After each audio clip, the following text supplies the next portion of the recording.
চইলা গেলে বইলা যাওয়া ভালো, না বইলা গেলে অপেক্ষা করতে হয় সে কখন ফিরবে তার লাইগা।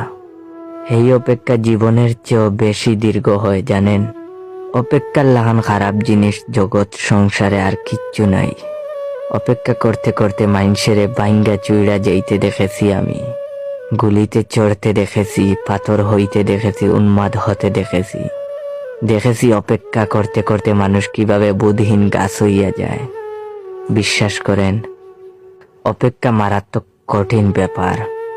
অপেক্ষা করতে করতে মানুষকে মহিরা যাইতে দেখেছি আমি। যারে ভালোবাসছিলাম আমি, যে মানুষটা আসিল আমার শখের মানুষ, এই মানুষটা চইলা যাওয়ার সময় আমারে বইলা যায় নাই। চইলা গেলে বইলা যাওয়া ভালো। আমি চইলা যাইতেছি, ওখান থেকে তুমি একলা একলা বৃষ্টিতে ভিজবা। তোমার মাথার উপর ছাতা ধরনের লাইগা কেউ থাকবো না। আমি চলে যাইতেছি, কোনো কোনো রাত তুমি আমার নাম লইয়া হু হু কইরা কানবা। চোখের জল মুইসা দেওয়ার লাইগা হাতের কাছে কেউই থাকবে না। এরকম কিচ্ছুই বইলা যায় নাই মানুষটা। কোনো চিরকুট রাইকা যায় নাই, কোনো আখেরি মেসেজ দিয়া যায় নাই, আমার কোনো বন্ধু বান্ধবকে কইয়া যায় নাই।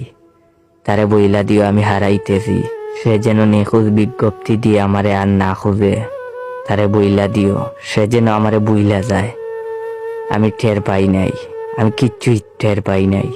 আমার মানুষটা চইলা যাওয়ানোর সময় সস্তা সান্ত্বনার চলে আমারে কদ্দুর কইয়া যায় নাই, তুমি ভালো তাইকো।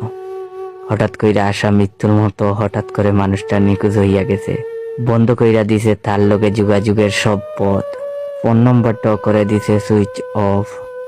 ফেসবুক থেকে মেসেঞ্জার, হোয়াটসঅ্যাপ থেকে ইনস্টাগ্রাম, সব কিছু থেকে নিরুদ্দেশ হইয়া গেল সে।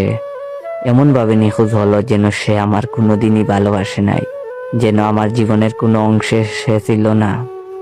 গোপনে সে সব কিছু গুছাইয়া চুপচাপ চইলা গেছে। তার চইলা যাওয়ানোর পর আমি প্রথমবার টের পাইলাম মানুষের অভাব কেমনে হৃদয় পুড়ে। আগুন ছাড়াই দাউ দাউ। আমি টের পাইলাম একটা মানুষ হারাইলে কেমন ভয় লাগে নিজের লোকে থাকতে। খাখা শূন্যতায় কেমন হু হু কইরা কাঁপে হৃদয়। এক রাইতে ঘুম ভাঙ্গার পরে আমি টের পাইলাম আমার চোখ ভেজা কোনো রকম চিৎকার ছাড়াই আমার ভেতরটা কাঁদতেছে নিঃশব্দে।